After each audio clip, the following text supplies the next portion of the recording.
que está relacionado con el ciclo que comenzamos ahora, que es el ciclo del servicio a Dios. El servicio a Dios. Ahora, 2 meses vamos a trabajar generando desde la palabra conciencia de quiénes somos. Si sé quién soy, creo que podría saber lo que debo hacer. Si no tengo claridad de quién soy, no puedo hacer. Primero soy y luego hago. 2 meses para generar conciencia y luego entrar al ciclo de los 10 mandamientos. Porque un siervo, ¿qué recibe de su amo? Mandatos, mandatos. Entonces vamos a estudiar la ley moral de Dios. También estaremos unos 2 meses aproximadamente estudiando la ley de Dios. Usted dirá, yo me sé los 10 mandamientos. Qué bueno, porque entonces vamos a recordar muchas cosas de la ley moral de Dios. Bien, hoy tomo Romanos capítulo 1, versículo 1. Dice la palabra así: Pablo, siervo de Jesucristo. Pablo, siervo de Jesucristo, llamado a ser apóstol, apartado para el evangelio de Dios. Un texto corto, pero que dice mucho. Y el 6:22, ya lo leyó Yesid. En el 6:22 dice: mas ahora que habéis sido libertados del pecado y hechos siervos de Dios, tenéis por vuestro fruto la santificación y como fin la vida eterna. Hago una pregunta, no espero que usted la responda de forma audible, pero la pregunta ¿es usted un siervo de Dios? ¿Es usted una sierva de Dios? Bueno, entonces vamos a hablar hoy sobre quién es siervo de Cristo. ¿Quién es siervo del Señor? Antes de eso, explicar un poco la palabra siervo. Recuerden que aún hay que respetar la ortografía, porque si a usted le dicen siervo con C, le están tratando de animal. Pero si le dicen siervo con S, le están hablando de alguien que sirve a alguien, un servidor. Pero la palabra en la Biblia, aquí en Romanos capítulo 1, en el idioma en el que fue escrito el Nuevo Testamento, es doulos, una expresión que a nosotros no nos dice nada, pero que en griego doulos significa el esclavo de más baja condición, el que le toca hacer el peor de los oficios, el más bajo de los oficios, el doulos. Bueno, cuando yo miro Romanos capítulo 1 y Pablo se presenta así: Pablo, el esclavo de más baja condición, llamado a ser apóstol, apartado para el evangelio. Pero él dice de quién es esclavo.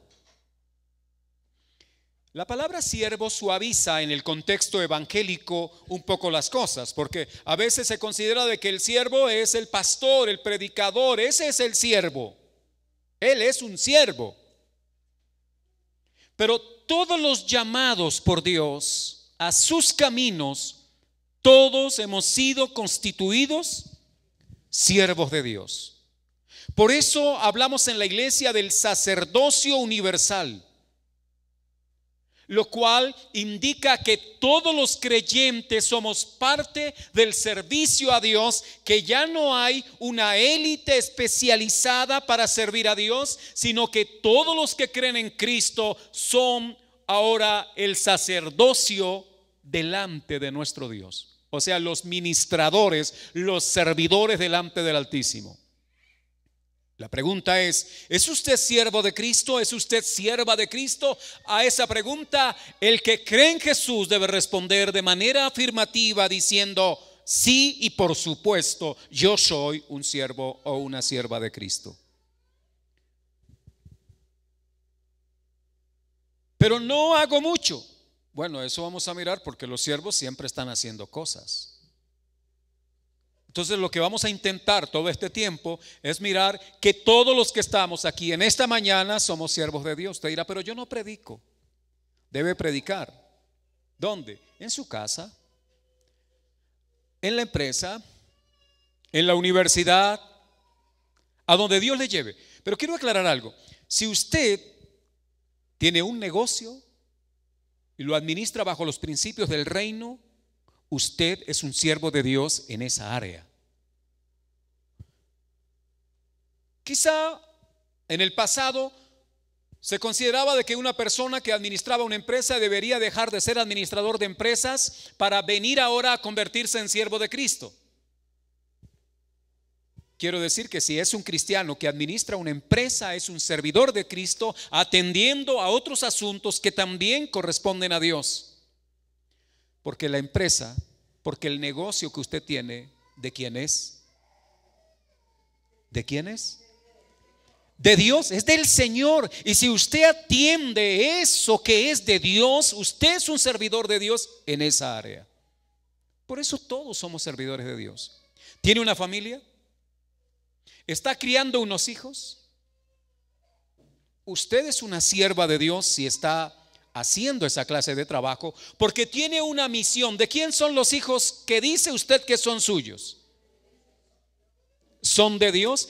Nosotros decimos nuestros hijos porque desde muy temprano aprendimos a apropiarnos, a ser posesivos, y decimos nuestros hijos o mis hijos, pero finalmente son de Dios.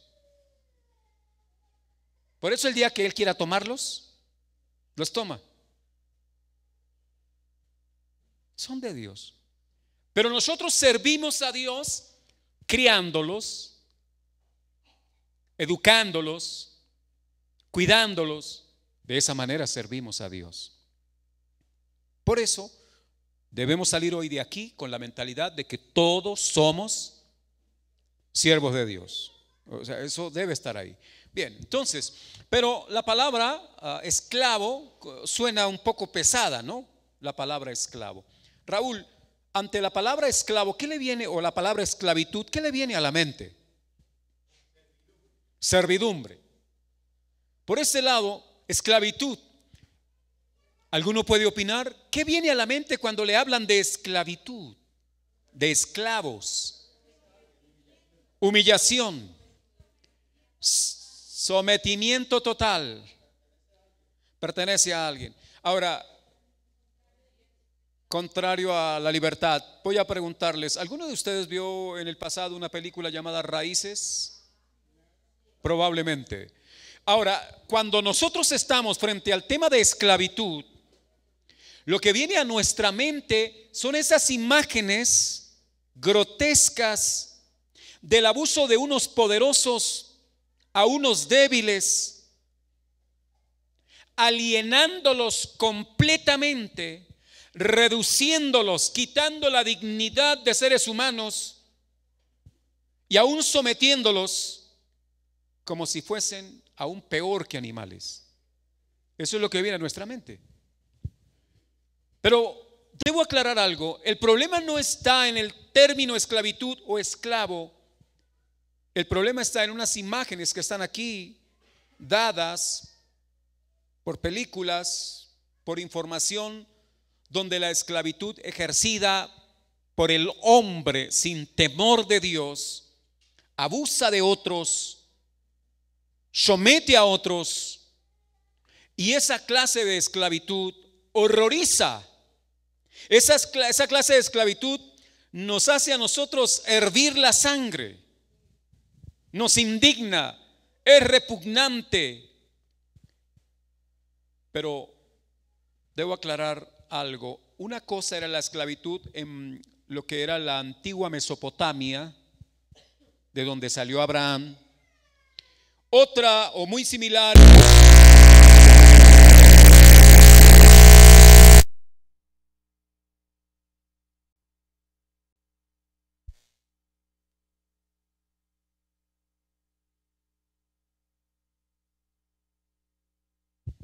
Bien, hermanos, Mesopotamia, Egipto, Grecia, Roma, fueron civilizaciones antiguas en las que la esclavitud estuvo presente. Pero la esclavitud allí se daba porque un ejército poderoso sometía al otro pueblo y los vencidos siempre terminaban siendo esclavos. Pero también se daba por otras razones egoístas de los seres humanos.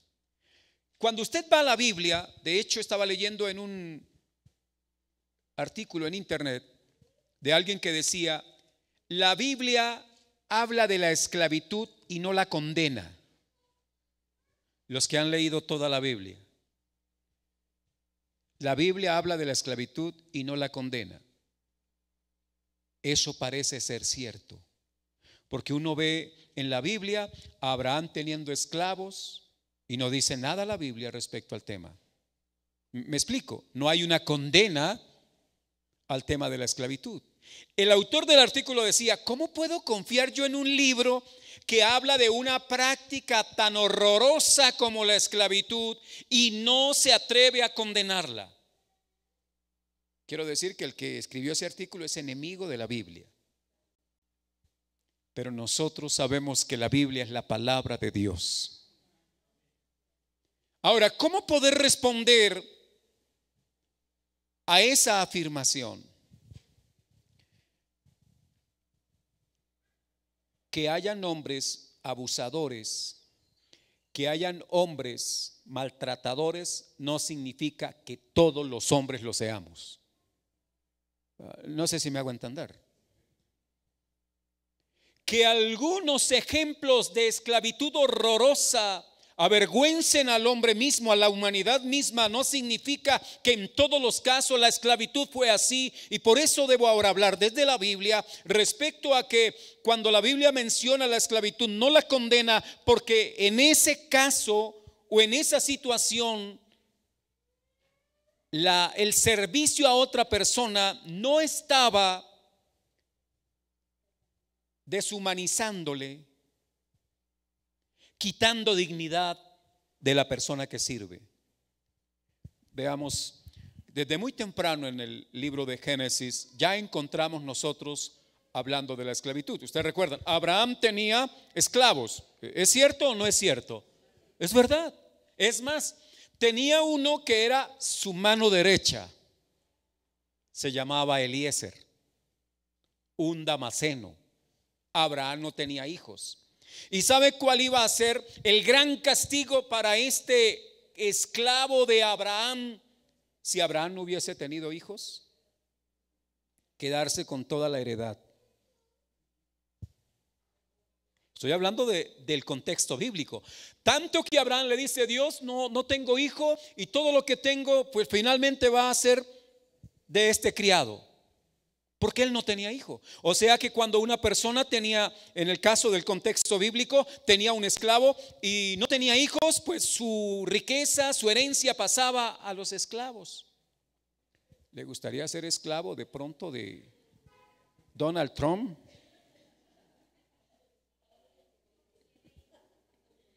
¿Tiene hijos?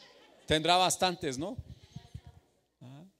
Pero supóngase que hay una persona muy rica en el mundo y la herencia le podía quedar al empleado. Bueno, pero también la Biblia nos habla de José. José fue esclavo. Y a José le tocó vivir una esclavitud en un pueblo distinto, en Egipto. ¿Cómo nos plantea la Biblia la esclavitud de José? ¿Como una desgracia? No. Ahora, circunstancialmente, él llegó a ser esclavo. Lo compraron en un mercado de esclavos. Hubo un hombre adinerado que pagó por él. Y ahora José le pertenecía a Potifar, oficial del gobierno egipcio. ¿Le tocaba a José trabajar todos los días? Sí, Señor. ¿Y a usted? ¿Y a usted? Sí, señor. Y usted no fue comprado por Potifar, pero a usted le toca trabajar, porque el trabajo fue dado por Dios antes de la caída. O sea, el trabajo no es en sí un castigo. Y algunos siempre están relacionando esclavitud con trabajo. Pero si el trabajo es el mandato del Dios eterno que puso al hombre en el huerto y le dijo: labrarás la tierra. Y Dios hizo su obra en 6 días y en el séptimo lo apartó para Dios, dejándonos un patrón de trabajo y de descanso. ¿Entendemos la regla ahí? Bueno, a Adán le tocaba trabajar y ha sido de todos los que hemos nacido, amados hermanos, como seres terrenales, el ser más libre que haya existido. Estoy hablando de Adán. Jesús vino del cielo, pero Adán fue de la tierra. Y de todos los terrenales, el que ha tenido mayor libertad fue Adán, mas sin embargo le tocaba trabajar. No asociemos trabajo con esclavitud. Ahora, José estuvo allí y en medio del servicio a Potifar, le tocaba trabajar todos los días, y en el servicio a Potifar hay algo interesante: la mano de Jehová estaba sobre José. ¿Es acaso Dios cómplice de una práctica tan horrorosa? No. José trabajaba porque Dios había ordenado que así debe ser. Y Dios por eso respalda a quienes trabajan. Cuando usted sale a trabajar, sepa que está haciendo la voluntad de Dios, que no es un castigo, que no trabaja por ser esclavo. La esclavitud tiene otra connotación, pero bueno, voy a avanzar. Los hijos de Abraham fueron los descendientes de Abraham fueron esclavos durante 400 años en Egipto. Y allí la esclavitud tomó unos tintes de cosa horrible por la opresión causada por el imperio egipcio contra los hebreos. Los hacían trabajar más horas. El problema no es el trabajo, el problema es el abuso con el trabajo. Y hay algo curioso. Aquí probablemente hay hermanos que no tienen empleo, sino que tienen su trabajo independiente. Y hay veces trabajan más horas de como si fueran empleados. Bueno, el asunto no es porque se tenga un amo en sí, un amo que le gobierne, sino porque a veces la necesidad como que obliga a trabajar unas horas más. Bueno, pero amados, usted dirá: bueno, está explicando un poco lo que es estoy tratando de darle contexto a lo que es la esclavitud. En Israel sabía una cosa, que la ley de Dios habló de la esclavitud, y quiere que le muestre unos textos bíblicos para mostrarle qué dice la Biblia acerca de la esclavitud. Pues vamos a analizar algunos pasajes rápidamente si alcanzamos. Porque una cosa era la esclavitud en Egipto y otra la manera de la esclavitud en Israel, un pueblo en el cual Dios había puesto su nombre, y además de eso le dio leyes que no tenían los otros pueblos, pero ellos tienen una ley que muestra la bondad de Dios, la grandeza de nuestro Señor. Por ejemplo, aquí ya encontré algo. Cuando un esclavo o un siervo escapaba de su amo en Israel, ¿qué debía hacer el ciudadano israelita que ahora recibía, o por alguna razón, por misericordia, a él llegaba este esclavo fugitivo? ¿Qué debía hacer? ¿Echarle la policía? Mire, Deuteronomio 23:15: no entregarás a su señor el siervo que se huyere a ti de su amo. O sea que si el siervo escapó y llegaba a la finca suya, usted no debía regresarlo a su amo, sino que usted debía ofrecerle protección. Bajo esa ley no era tan beneficioso tener siervos, porque si el siervo se escapa, a donde llegue lo deben proteger. Pero pudiera seguir mostrando.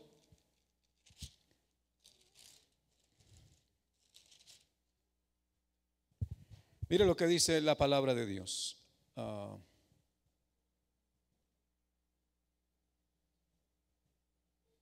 Bueno, se me escapa ahora el texto.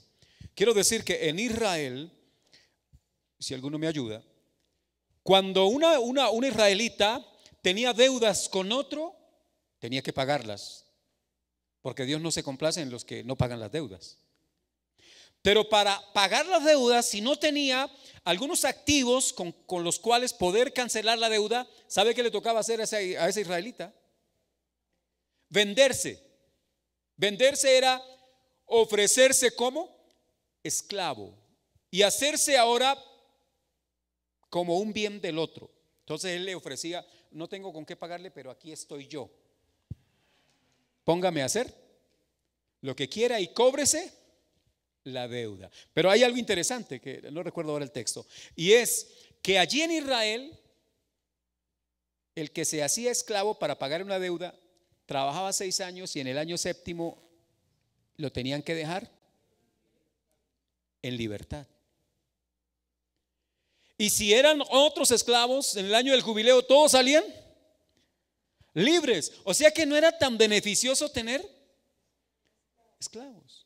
Pero algo más, en el libro de la ley dice: cuando tu hermano saliera en libertad, no lo enviarás con las manos vacías, le darás ovejas, vacas, semillas. En otras palabras, tenía que darle una liquidación y el otro no podía salir con las manos vacías. Ay, pues es que la esclavitud que nos plantea la Biblia es otra de la que están hablando en las películas. ¿Ya? Ahora, permítame señalar algo. En ese contexto de la Biblia, muchas veces el que pagaba, el que quedaba libre, la Biblia lo conoce, o usamos en el texto bíblico la expresión libertos. Los libertos eran personas que habían logrado comprar su libertad, porque podían pagar por su libertad y quedar libres. Pero muchos de ellos, al quedar libres, porque la libertad es algo que nos atrae, nos gusta ser libres. Y hay veces la libertad es otra forma de esclavitud. El chico que abandona a sus padres porque sus padres le piden que haga algo o le ponen tareas en casa y dicen: mejor me voy con mis amigos o me voy a la calle porque en la calle nadie me manda, quiero ser libre, termina bajo la esclavitud de la calle. Y la calle es peor amo. Con esto es para mostrarles que en Israel el asunto, en los días de Jesús, ustedes van a encontrar una parábola que dice que unos hombres salieron al parque o a la plaza de la ciudad a buscar trabajo, y que un señor que tenía una hacienda a la primera hora salió y contrató a unos. Esos que salían a las plazas de los pueblos, de las ciudades antiguas, a buscar trabajo eran los jornaleros. Por lo general eran libertos. Eran los que se podían calificar como personas libres, porque los esclavos no salían a buscar trabajo.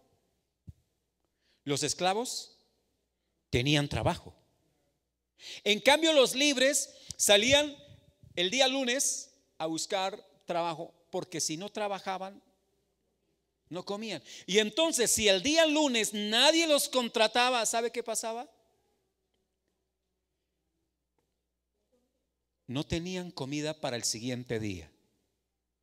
De tal forma que el que era libre vivía en mayor angustia que el que era esclavo, porque el esclavo se levantaba y sabía que tenía que trabajar y no tenía que estar pensando si me darán trabajo, no me darán trabajo. Él tenía asegurado lo básico, que era el sustento y el abrigo.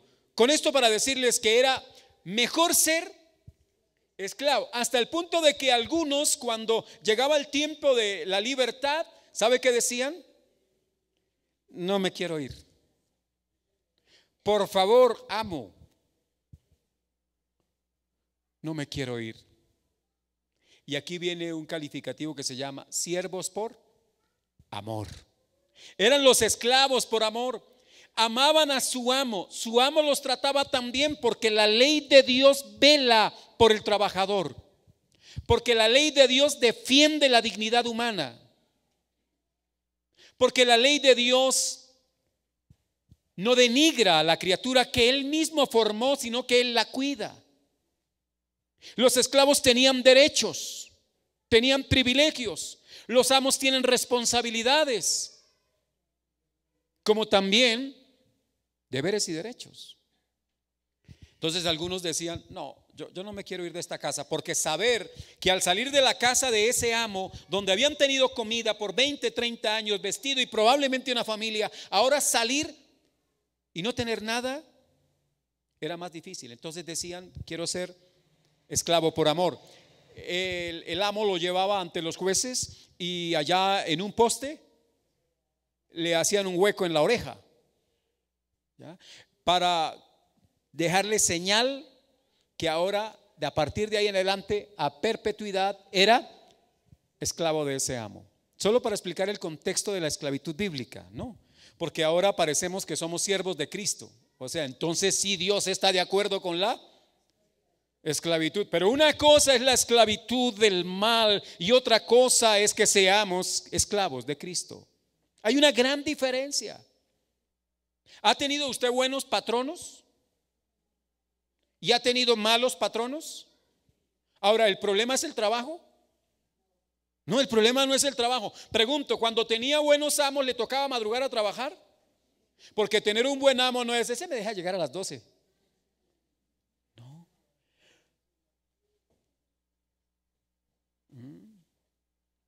Es que a veces confundimos las cosas.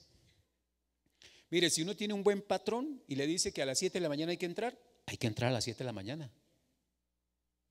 Ahora, si tiene un mal patrón y le dice que a las 7 de la mañana hay que entrar, igual hay que entrar a las 7 de la mañana. ¿Le toca trabajar todo el día bajo un buen patrón? Sí, señor. ¿Y bajo un mal patrón? También. O sea que el problema no es el trabajo, el problema no es el servicio que presta, el problema es la clase de amo que se tenga. Y aclaro, la Declaración Universal de los Derechos Humanos, lo pueden ustedes buscar en internet, en el artículo 1 dice en su primera línea lo siguiente: todos los seres humanos nacen libres e iguales. La Declaración de los Derechos Humanos se ha vuelto la Biblia de este tiempo para una sociedad humanista. Pero aunque eso suene bonito y diga que todos los seres humanos nacen libres e iguales, no es verdad. No dice así la Biblia. Por el contrario, en la Biblia veo que todos los seres humanos nacen esclavos y que no somos iguales. El tema de la igualdad es un discurso barato que tiene intenciones para manipular a la masa humana. De eso tan bueno no dan tanto. Ahora, ¿por qué digo que la Declaración de los Derechos Humanos miente? Porque encuentro que toda la masa humana, toda es esclava. Es más, la humanidad se divide en dos grupos. Uno, los siervos de Cristo, esclavos de Cristo, y los otros que son esclavos del pecado. No hay término medio, solo hay dos amos, Cristo y el pecado. Y resulta que el capataz en el imperio del pecado se llama Satanás. Pero el capataz en el reino de Cristo es el Espíritu Santo de Dios. Porque es que a veces los malos no son los patronos, sino los mandos medios. No sé si me hago entender. Entonces, si usted ha nacido es normal, todos nacemos de Adán. Nacer de Adán nos hace de inmediato esclavos del pecado. Todo ser humano que nace esclavo del pecado. ¿Estamos de acuerdo o no? Por favor, quiero que entendamos lo siguiente. Los niños, los bebés que parecen, que de hecho, amados hermanos, no ofenden a nadie. Los niños son una bendición, qué ternura, ¿verdad? Y ellos no saben, y hay veces los padres tampoco, que ellos nacen siendo esclavos. Nacen siendo esclavos. ¿Esclavos de qué? De su pecado, de la maldad que está en su corazón y que está en el ADN humano. Cuando comienzan a crecer, usted empieza a ver lo egoístas que son, lo violentos que son, lo mentirosos que son. Eso de que todo niño dice la verdad, bla, bla. Los niños mienten. Lo que pasa es que no mienten con la intención que miente un adulto, pero mienten. ¿Usted no cree que el niño le puede quitar el juguete al otro? Es más, que él desea, y no solo desea, sino que actúa y se apropia y sale corriendo con el juguetito del otro y deja al otro llorando. ¿Hacen eso los niños? No tienen claridad todavía, pero su naturaleza los impulsa a hacer eso. Por eso es que los padres deben estar pendientes cuando los niños comienzan a ir al colegio, al jardín, porque empiezan a llegar con lo que no es de ellos. Ahora, no le diga ladrón. ¿Sí? No le diga eso. Usted sabe que el acto es un acto de robo y que usted tiene la tarea ahora, porque sabe que el niño es esclavo del pecado, y que en la medida en que usted no lo vaya guiando conforme a los principios de la ley de Dios que regula la vida de los esclavos, vamos a tener un ser desenfrenado en el pecado y en la maldad. Alguien escribió por ahí 10 mandamientos para criar un delincuente. Léanlo. 10 mandamientos para criar un delincuente. Dele todo lo que el niño pida. Dele todo lo que el niño pida. Hágale caso a todo lo que el niño quiere. Vaya donde el niño diga. Y usted está entrenando a un delincuente que le hará llorar en el futuro. Entonces, amados hermanos, el texto leído, estaba haciendo una introducción porque vamos a estar 8 domingos hablando del tema. El versículo que ahora he expuesto de Romanos capítulo 1, Pablo dice: Pablo, esclavo de Cristo. Voy a poner este ejemplo, feo, pero ¿querrá usted venir a trapear el apartamento donde yo vivo? ¿Lavarme la ropa? ¿A hacer de comer para mi esposa y para mí? Usted dirá: pastor, eso depende de cuánto paga. ¿Sí? O sea, a usted lo que le importa al fin y al cabo es el pago. Pero resulta que yo le digo: no, es solamente un día a la semana. Usted dirá: igual, eso vale. Pero ¿qué pasaría si de pronto le dicen a usted? Voy a poner un ejemplo. En Colombia hay personas famosas.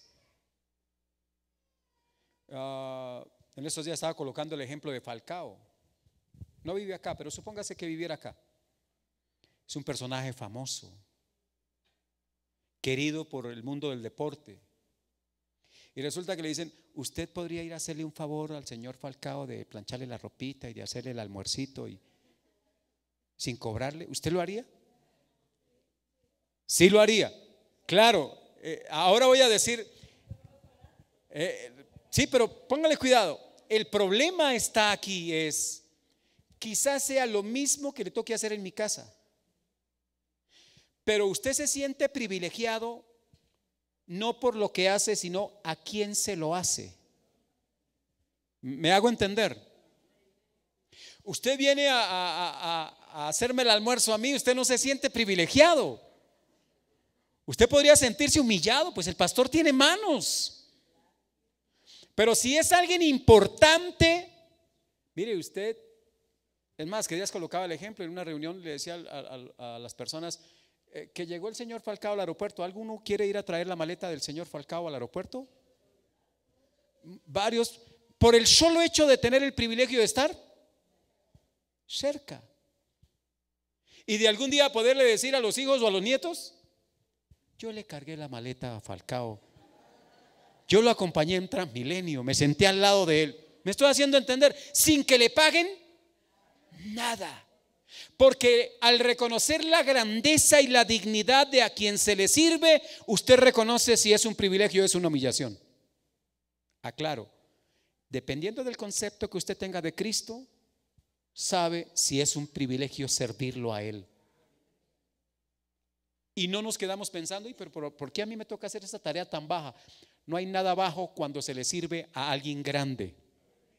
No es lo mismo lustrarle los zapatos a Yesid o a John que lustrárselos al presidente de la República. No es lo mismo, aunque la acción sí lo sea.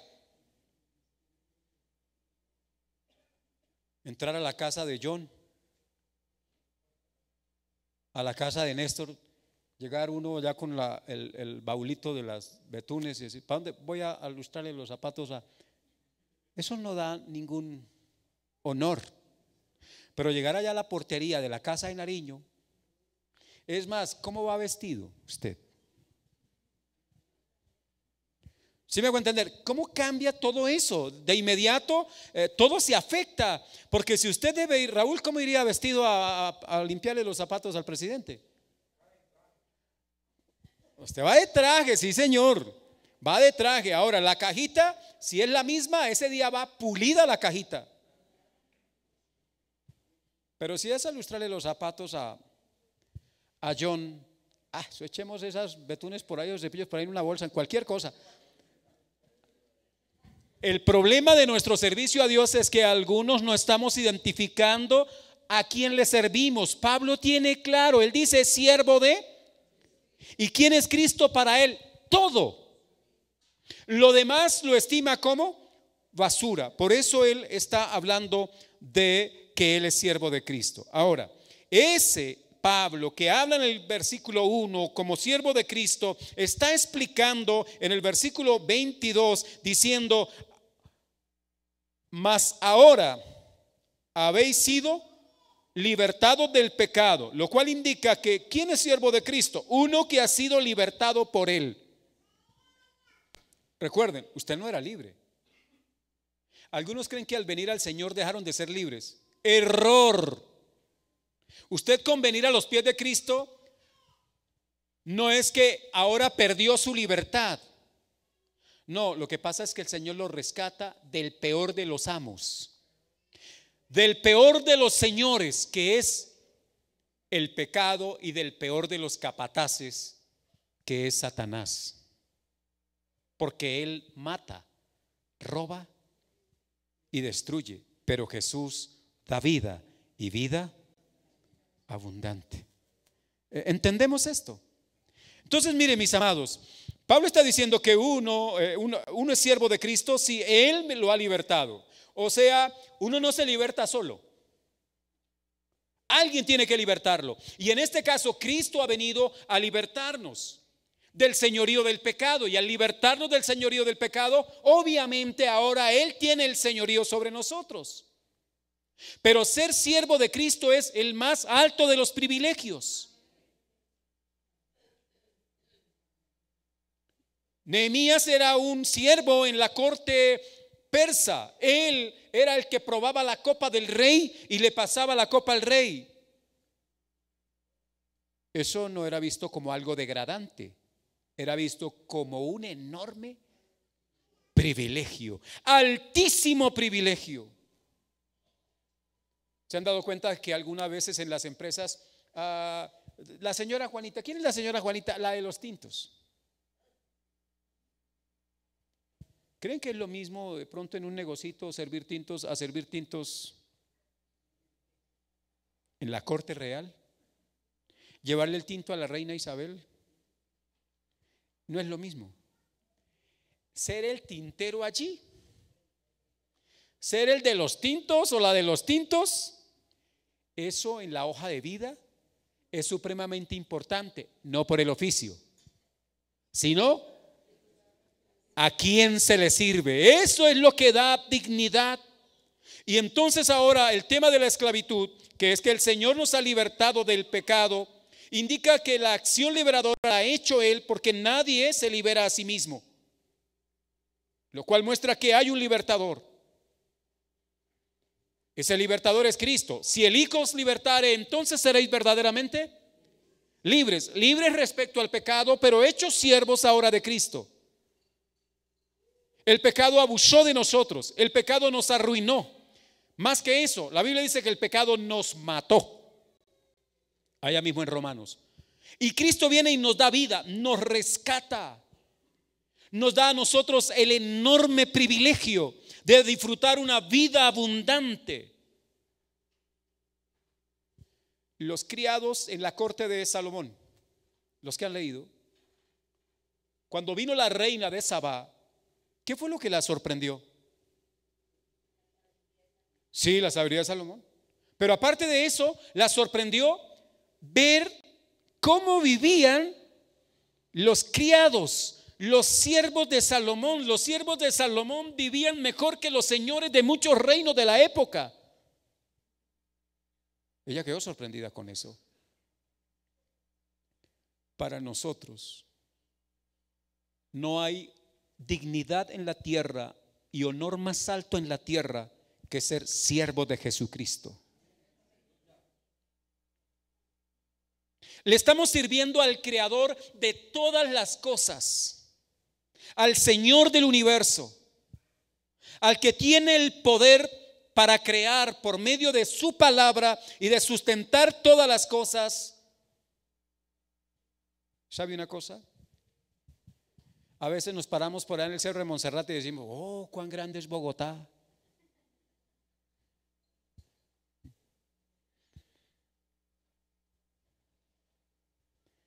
Pero cuando empezamos a mirar a Bogotá en el macro universo, desaparece. Ya no es nada, ni siquiera un punto. Y el hombre ha descubierto galaxias a 5,000 y más años luz. ¿Eso es a una distancia? A millones y millones y millones, trillones de kilómetros. Y el hombre no ha podido llegar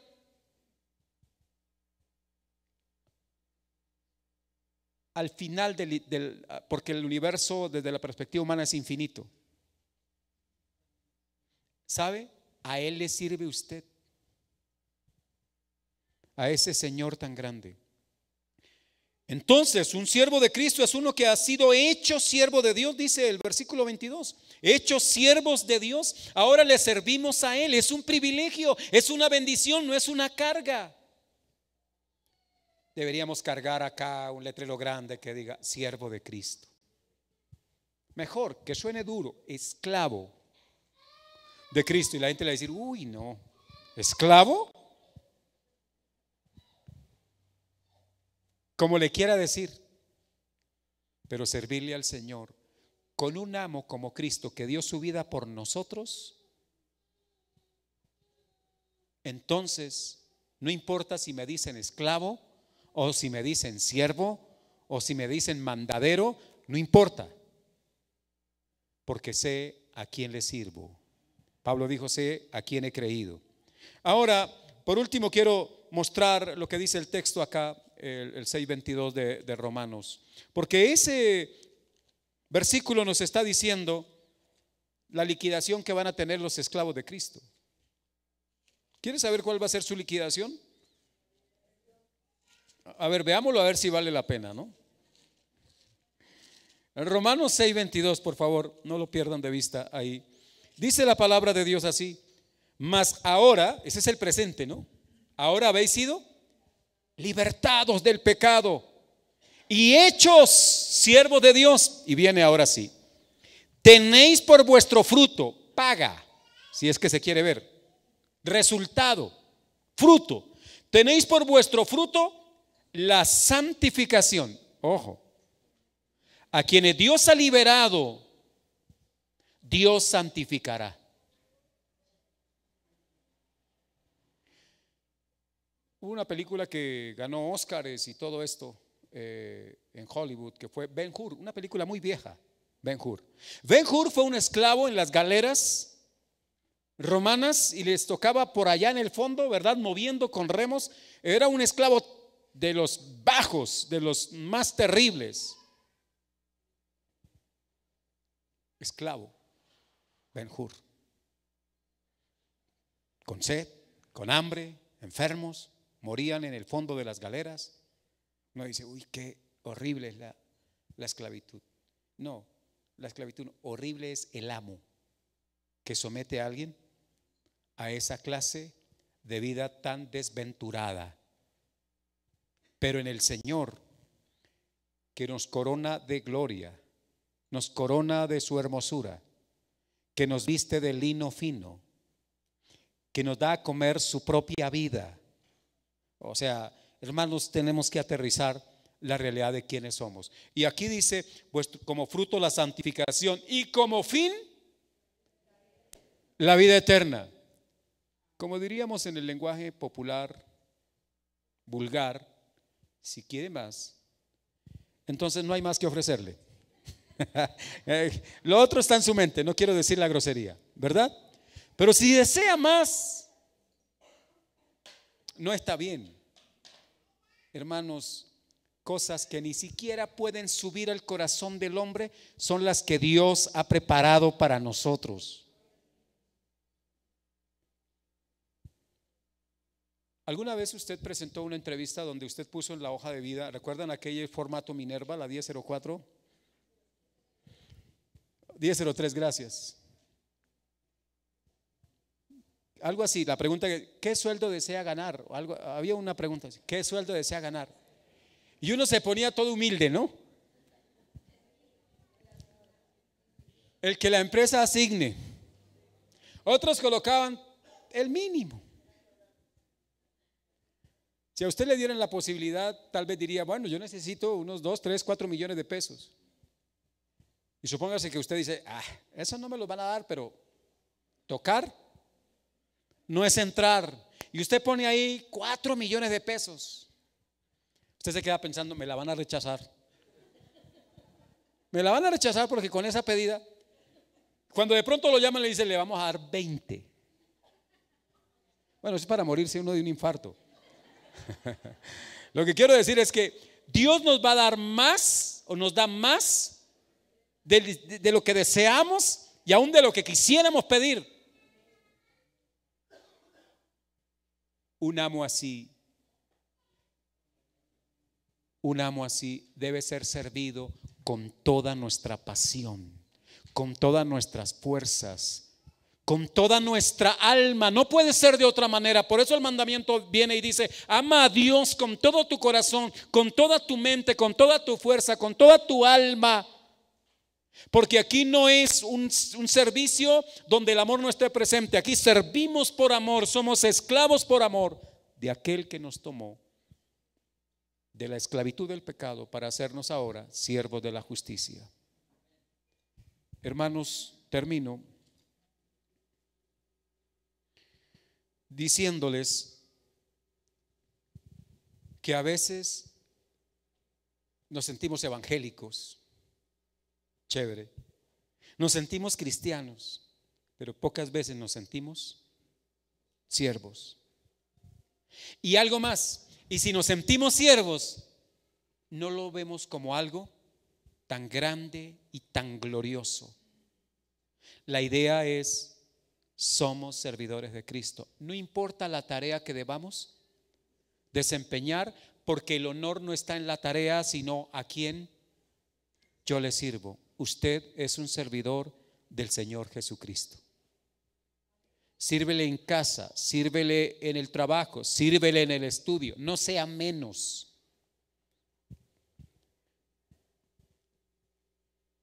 Al rey Eduardo en Inglaterra, Spurgeon en algún momento le estaba aconsejando y le dijo: no acepte ser rey de Inglaterra, porque a Spurgeon le estaba diciendo al príncipe que fuera predicador, un siervo de la palabra, y él tenía el dilema de ser rey o ser un predicador. Y Spurgeon le dijo: no te rebajes a ser rey de Inglaterra, no se humille tanto. ¿Sabe qué le quería decir Spurgeon? Ser rey de Inglaterra no tiene el honor y el privilegio como ser un siervo de Jesucristo.